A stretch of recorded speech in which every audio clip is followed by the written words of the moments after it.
Good morning, Christian family. How's everyone doing this Sunday morning? I'm up early, obviously, couldn't really sleep. Um, we're gonna go with James 5 today and chapter 7. And we're gonna talk about patience. Because it seems like a lot of people in the family, in the Christian family, um, I understand a lot of crazy stuff going on out there, especially in our politics. You know, I was on the train yesterday. I'm looking around and I'm thinking, how did we get here? You know, um, and I can understand why people want Jesus to come for his church. I definitely gonna. I even know that, it's sometimes I like this morning I was looking at a program, and it was about the migrants. Most likely, they taking all the news headline between the war and in Russia and the migrants. This is all I hear every day. So I'm seeing these migrants, and now in Boston, there's families taking them in, and it was I don't know the Hispanic lady there. I don't know her name. I guess she's some politician up there in Massachusetts and Boston, and she's saying that how the people. I'm not gonna say we us because I'm not in Boston. I'm in New York. The people, meaning the residents of Boston, need to share responsibility, and meaning that bring them into their homes in these wealthy suburban rich areas of outside of Boston. And I'm like, is she okay? Does she need mental health? Does she need medical attention? How is it the residents' responsibility? They're already paying tax. You're already using tax dollars to take care of these migrants. Now you want to put them in your home. And I'm thinking to myself, you know what I would do? If I would, this is what I would do.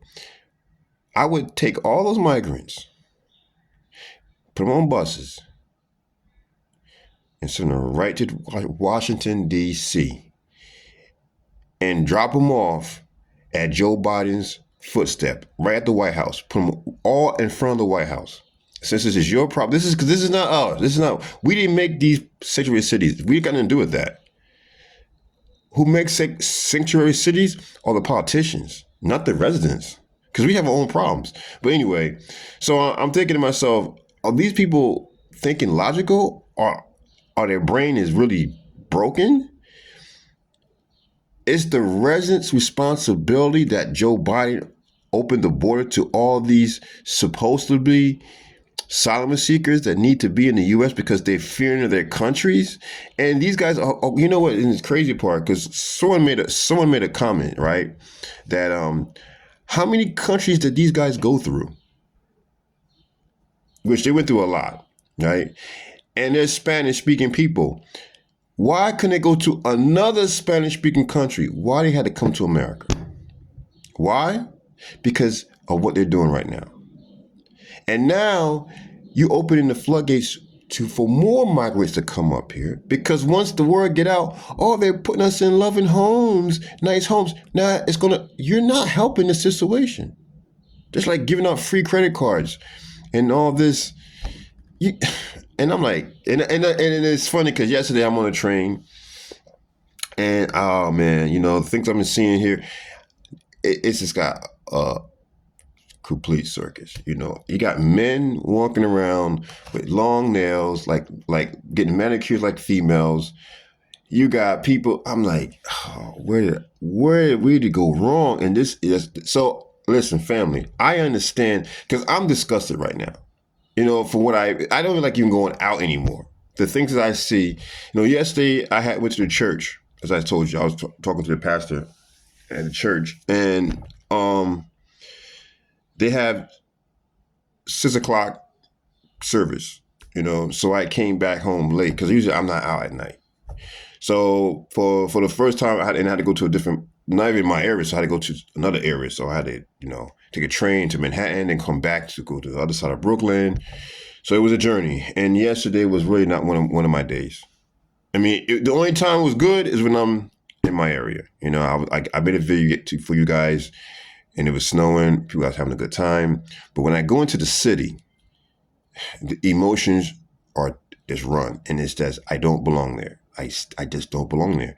I feel uncomfortable, and I'm like, this is not, and it's not really so much anxiety, but I wasn't always like this before. Like I was never like this. Now, it's just so much. So I'm just shaking my head. And I'm laughing, and one lady she sees me and she just smiles at me like because I'm looking at what's going on around me, and I'm like, Jesus, and I'm seeing this, and then I'm starting to say, Jesus, come back soon. And I'm the one that tells you, I'm the one that giving you guys, encourage you guys not to do that because of the fact that we have more souls to save. We have still things work to do. But I'm like, here in the U.S., I'm like, God, these guys are beyond help. And this is, and God forgive me, I repent, but it's frustrating. Family is frustrating. I'm on a train. I'm just looking around, and I'm like, what is this? Is this Halloween? Because literally, I don't know, was it a drag queen night? Something, I don't know what was going on yesterday in New York City. I don't know what was going on yesterday, but it was like a lot of weird craziness. You got men walking around with this, like literally nails like women. But you think they're women, but they're not. They're men, and just like the thing with the shooting thing in Lakewood Church over in Texas. Now I'm come to find out that whatever it wasn't a woman. It was a male. That I guess used to be whatever. I don't know what it was, but I said, Jesus, okay. So it was a guy. Now it's a woman. So basically he changed his sex. Okay, whatever. I like, okay. You know what? And it was just weighing on me. Yesterday was literally when I went to the city, and I went to church. But as soon as I left I was at peace at the church. As soon as I left the church, wow, you should see. And it was nighttime. There's reasons why I don't like to be out at night. I think you guys know I'm coming. At nighttime, that's when things really intensify in the spiritual world, in the realm, especially in a dark spiritual realm, really manifests at night. And it was just so different from the day at night. And you should see. And I'm like, wow. Only if I can see into the spiritual world, it'll be worse. I'm glad I can't see in the spiritual world. I'm glad. I mean, just seeing in the living, it's scary. So now if I can see in the spiritual world and see all the demons that are walking around, I don't want to see them. And I'm like, okay. So I look at this. I'm discouraged. I go to James chapter 5. Be patient, therefore, brothers, until the coming of the Lord. See how the farmer waits for the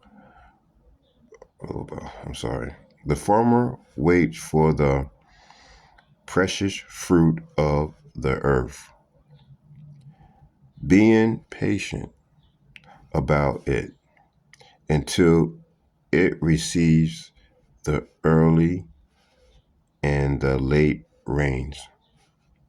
You also be patient. Establish your hearts, for the coming of the Lord is at hand, right? This is the exciting part.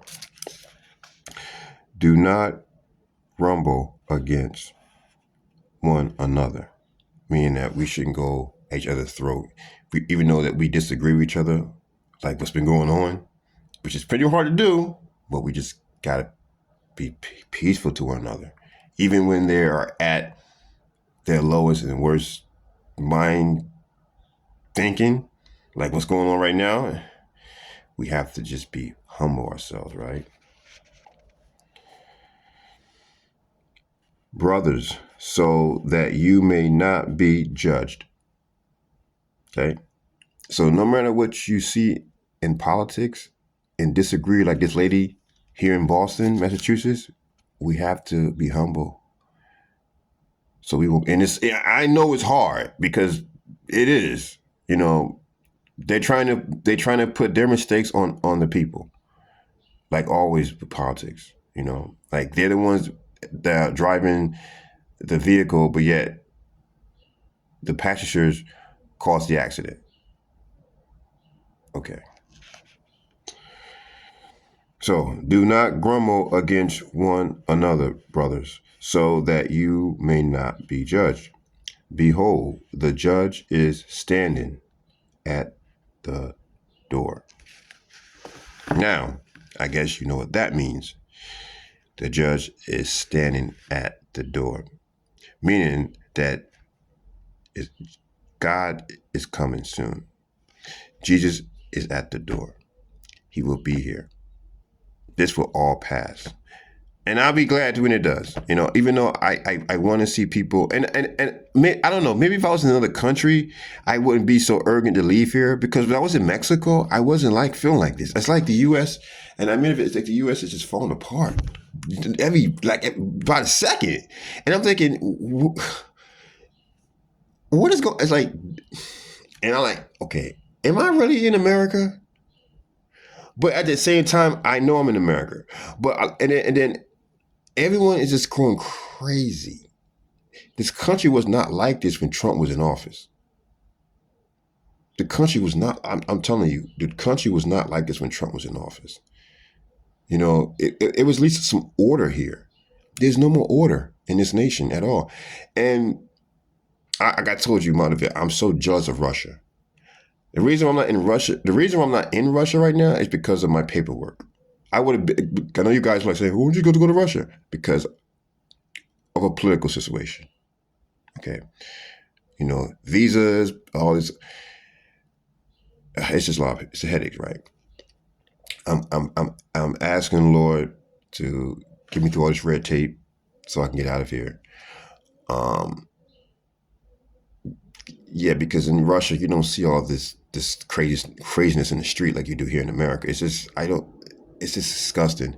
You know, and someone brought up, well, why if the Spanish people, if they're so into, if they're so much in a bad situation, why do they keep having kids? Okay, well, that's a whole different situation. You know, in the Latin America, or many Latin, and it's not defending anyone that's Latin here, but when I was living in LA, you know, one of my roommates, he's Mexican, you know, and I think I asked him that question at one time. I says, you know, because he had a sister, right, and she already had 2 kids, and she was struggling, and her not even husband, boyfriend,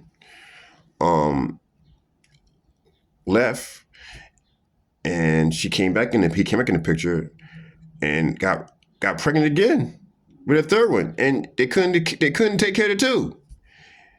And I'm like, this is how you keep yourself in poverty. This is how you keep yourself poor.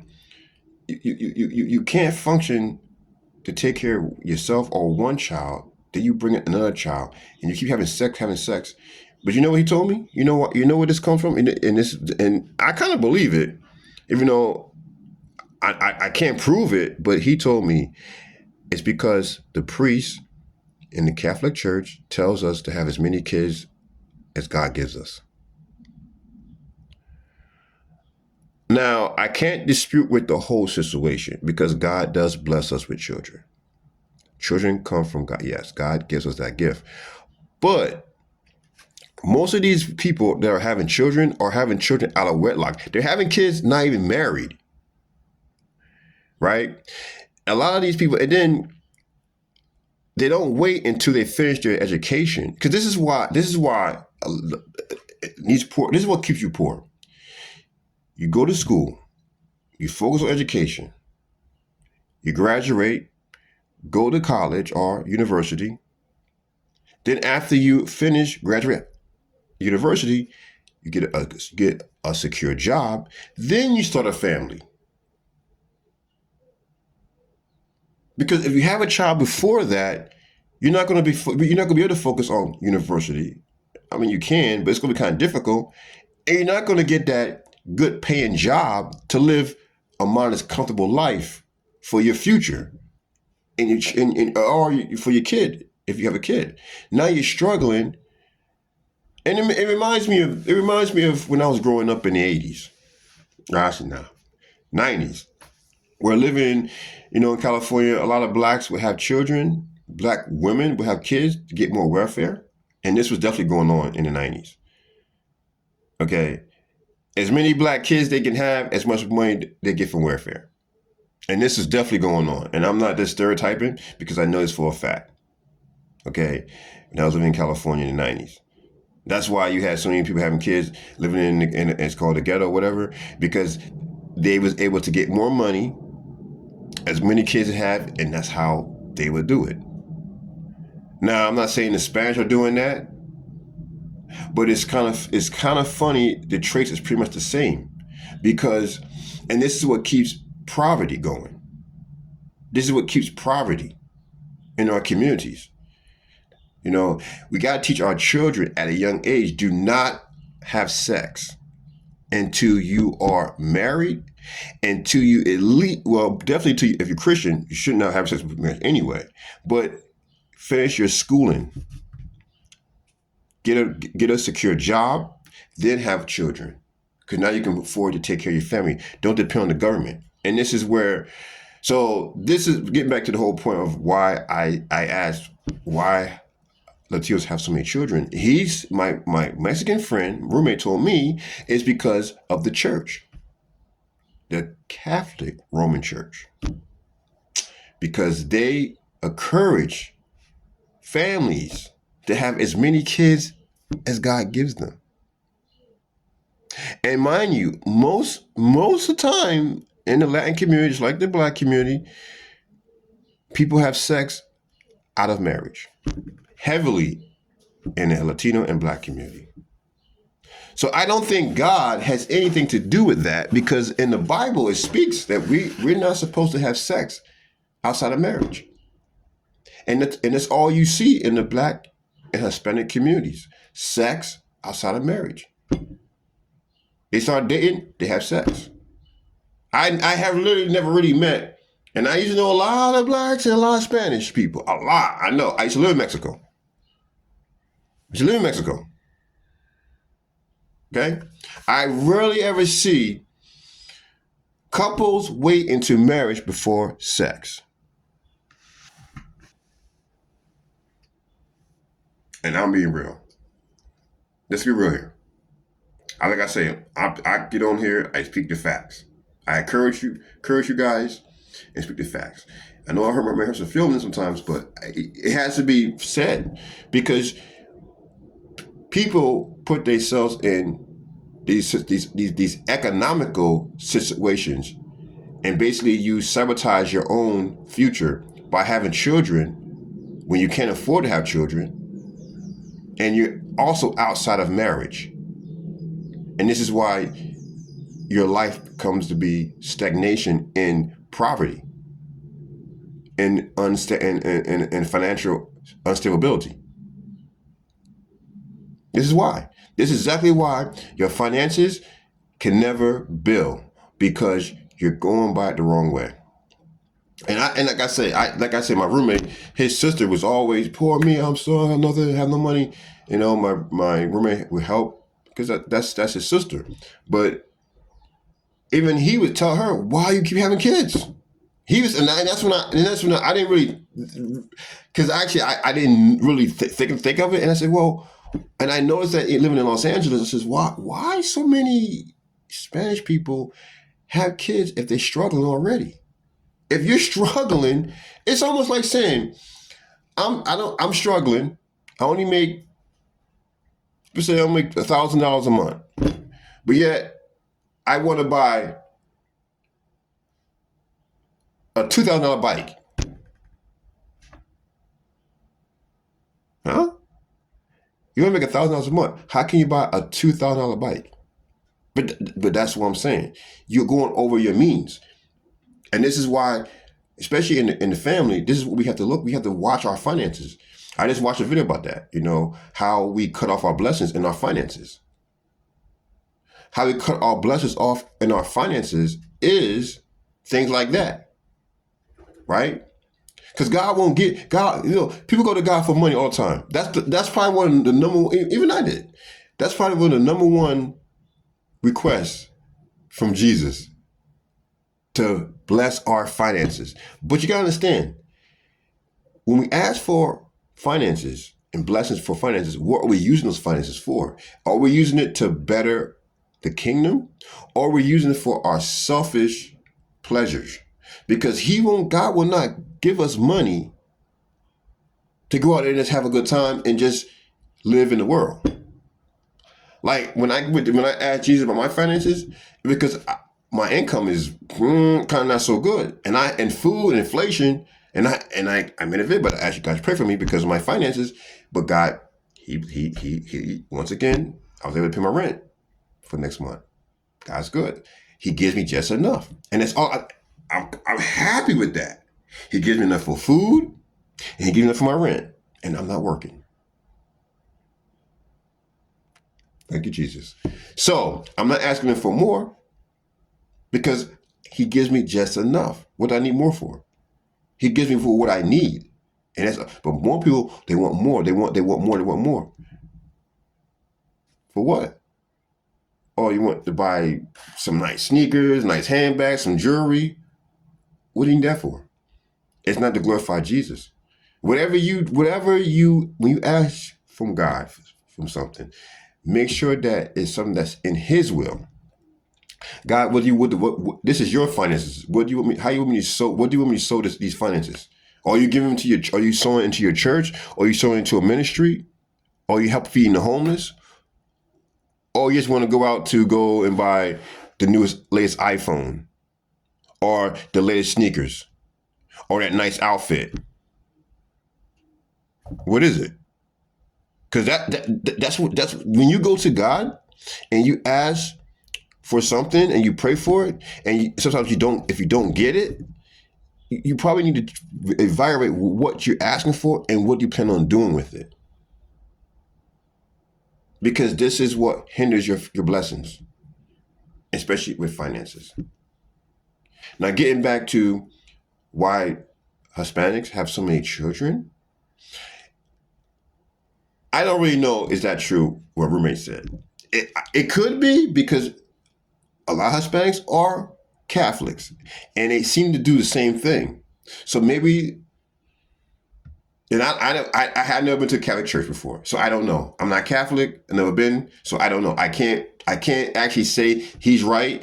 That's what he told me. He said he went to church, and the priest would tell the congregations to have as many kids as God allows, and that's why Hispanics have so many kids. The reason why I don't really believe that is because you have European countries that are also Catholic, and they don't do that. Italy's Catholic. Great Britain's Catholic. There's a lot of European countries that are Catholic. Germany, I think Germany's a Catholic. Yeah, Germany is a Catholic country. France is a Catholic country, and they don't do that.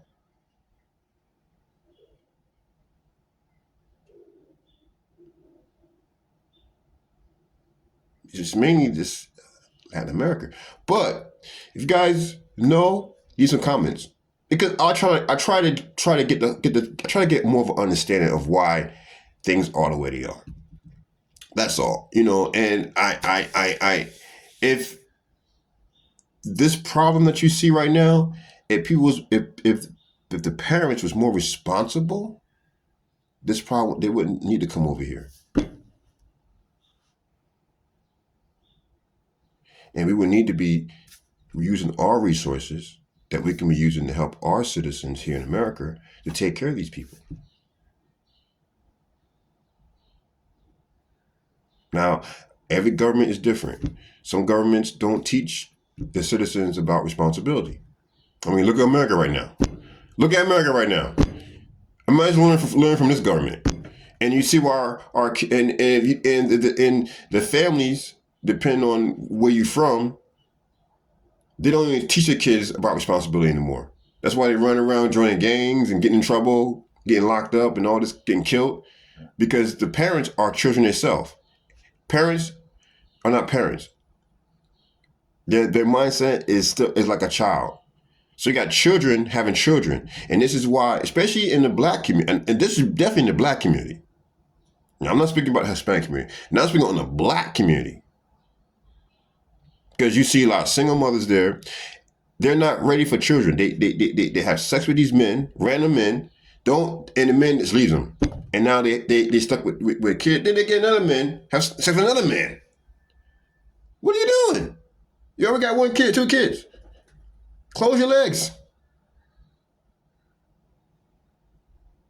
But this is what happens because no responsibility, no accountability. And this is what I was also saying from back in the 90s in the black community. The more kids, the more money that they feel that the government can give them. And this is why they have no problem doing it. And it's like, that has to stop. But it will, because there's going to be a day when the wealth going to go dry. And you guys know that day is coming. This new world order is going to kick in. There's going to be some changes. We're not all this free handout. That's going to stop. It's going to have to stop anyway, regardless. It's going to stop. And we as a Christian family need to encourage each other, and encourage the non-believers too, because they're the ones that's going to be hurt the most. They don't see what's coming. I'm on a train. Like I said, I'm on a train last night, and that's why I say the lady see me smiling because I'm looking around. I'm just. Usually I listen to music. Like back before I was a Christian, I always had music in my head, so I don't have to hear all the. But because I'm not a Christian no more, I'm not Christian. I'm not into the world anymore. I don't listen to music anymore. So I'm just usually on my phone or just observing my surroundings. But I'm thinking, man, if the rapture would happen right now, and I say, man, because yesterday the city was crowded. I don't know what's going on yesterday. It was something going on yesterday in New York City. I didn't even check to find out what was going on, but it was so crowded, more than doing the work day. I mean, more than rush hour. Literally, it was so much people. When I had to go that one area over there, it was like it was a football game. And I'm thinking, imagine the rapture happening right now. And because I kept thinking about the rapture that all day yesterday's family, I'm thinking about the rapture. And I don't think that way. But because you know why I thought about it though? Because everyone was out that's having a good time. They was all dressed up. It's like it was going out to dinner or going to a nightclub. Most of them were probably going to a club. Because when I left the church, it was dark outside. And everybody was all dressed up, going to the activities. And I'm thinking, this will be a time, because that's what's going to happen. That's what's going to happen. When the rapture happens, it's going to be a date or a night, whenever, when everyone just, wherever part of the world you at, you may be asleep over there. On this spot, maybe wait. I don't know, because time zone is different. But wherever you're at in the world, you may be asleep. Who knows? But whatever time zone it is, it won't matter. People are going to be up doing their daily things. Just like I said yesterday. People going out, going to have a good time, going out with their dates, going out with their friends. That's like I seen going to bars, going to clubs, dinner. Boom. Chaos break out. Because that's what's going to happen. Because people go like, there you go. And this is why we must always be keep our lamps lit. But no, I read this, James 5, verse 7, because of what I was feeling last night coming back home. And I was so exhausted from what I was seeing. I usually go to sleep until like around 11, maybe 10:30. But I came back around 9. I just went back to sleep. I went to sleep. It was like, wow. I usually don't go out at night. I haven't been out at night in a long time. And last night was probably the first time. Actually, to be honest with you, last night was the first time that I was out at night since I came back to America from Mexico. And I came back from Mexico May of last year. Around the same time I became Christian. Okay? I didn't go out in the summertime night. I stayed in. I'm not a night person. And because I went to the church at 6 o'clock, because that's how it is it wasn't even Bible study, it was just worshiping and praying, confession to Jesus. Confession. And it let out, I think around maybe 7:30 it let out. So it was nighttime. And when I went outside, man, it just hit me. And when you get into the subway, it's when it's even worse. I don't know if you guys ever took a subway in New York City. At nighttime, that's a place you need to avoid at all costs if you have no choice, especially if it's really late. But you don't know what you might see in the subway in New York City. It's terrifying. But my thing is, I understand, family, how you feel, because I actually felt that anxiety yesterday. And it wasn't that it was it wasn't that I was scared. I had no fear. It wasn't even fear. It was disgust. When you look at something that's filthy, it's like, yes, it's just this, and that is how society here, especially here in New York. I don't know about nowhere. I can't say nowhere else, but here in New York, when you see society so much declining, and you see things around you just degrading itself. That's how I felt yesterday. Because it's like society is definitely crumbling around us. There's no morals anymore. No morals, no self-respect. People, at least back when I was here before, when the train would stop and you would be able to at least let people get off the train before you get on the train. Now, people just get on the train. I'm like, well, let them get off first. People want to get off. I had to say it a few times. Let people get off. You guys are grown-ups. Let them get off. And then they look at me like, who's this guy? Well, I'm like, dude, you guys just running in and people can't get off. It's just common sense. I'm like, we don't even have common sense no more here. We're losing it. And I'm like, Jesus, get me out of here, Jesus. I'm like, what?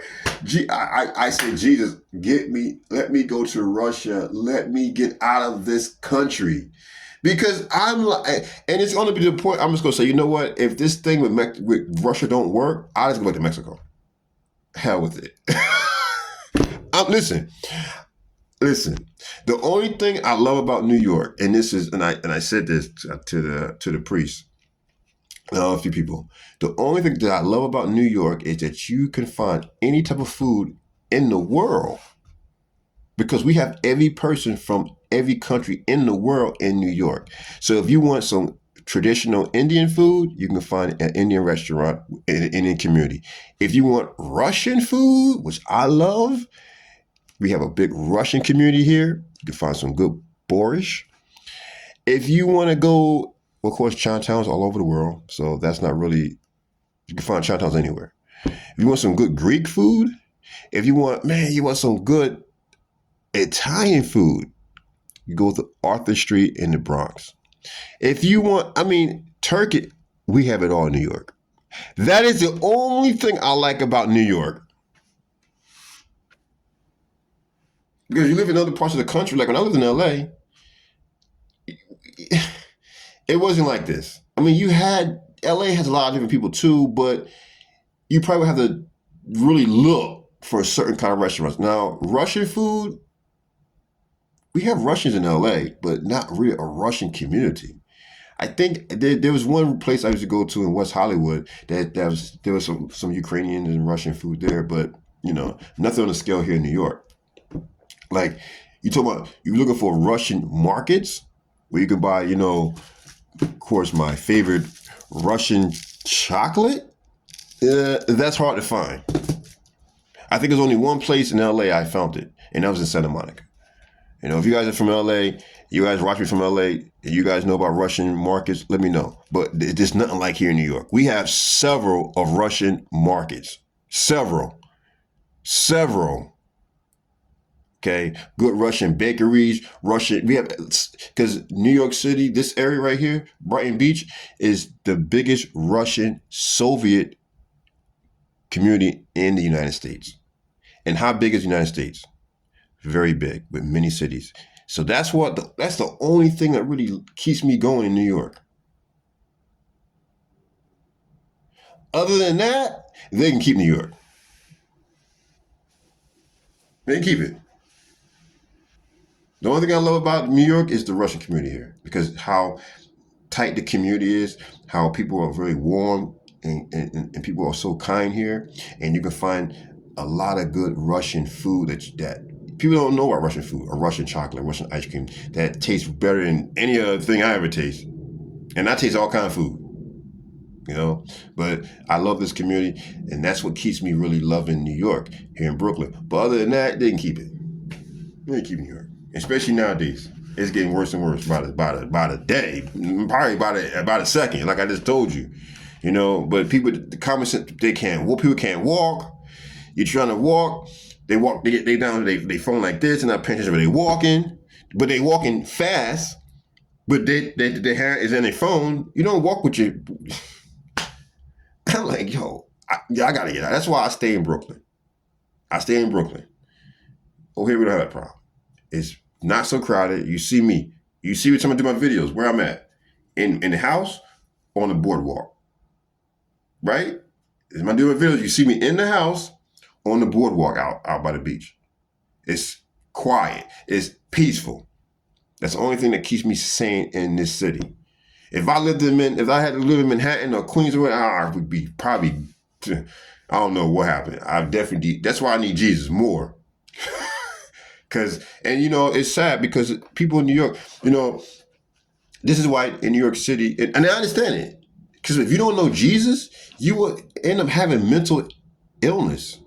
People here have suffered for a lot of mental health issues, especially because of stress. In New York City, it will stress you out. I mean, if you let it stress you out, yeah, it's gonna stress you out.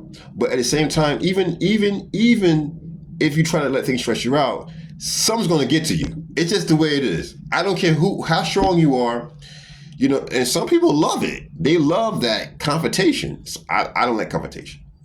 You see on Trend all the time, people just want to push you. Get me out. Like it's a jungle. That's why it's called a concrete jungle. But I don't like confrontation. So some people like that. They look for confrontation. I don't look for the confrontation. I'm peaceful, humble, try to get away from confrontation. Even before I became a Christian, I tried not to be in confrontation, because you never know. Person can have a gun, knife, So, yeah, God, I understand. God, He's coming. Jesus is coming. Have patience. I don't know where you guys are watching me from. I don't know how it is in your communities. Leave me some comments. Where you guys from? No one tells me where they're from. I get a few comments here and there, but you guys don't really where you guys are from.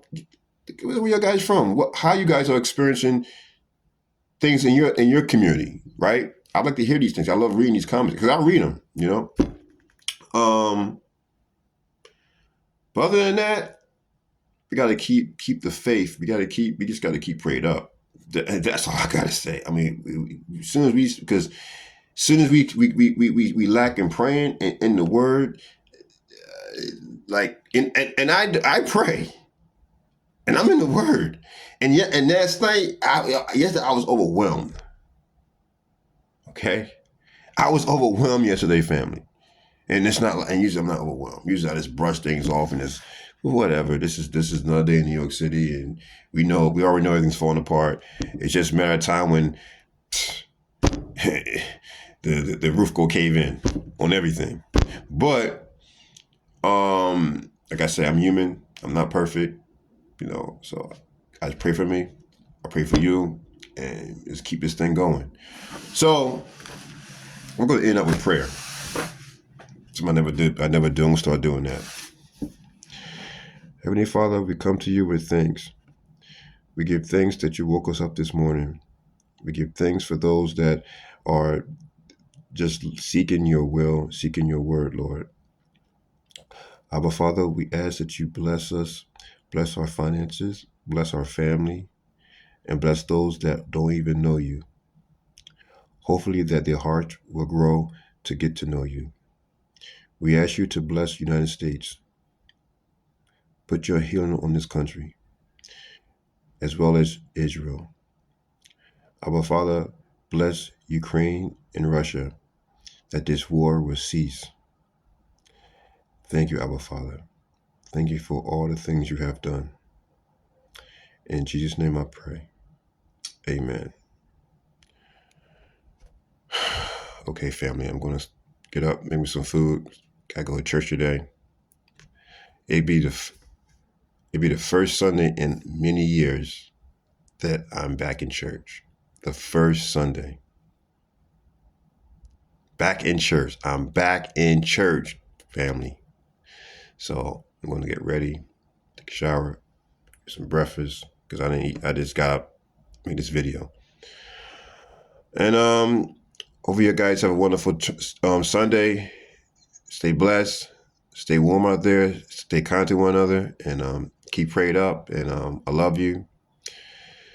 See you in the next one. God bless everybody.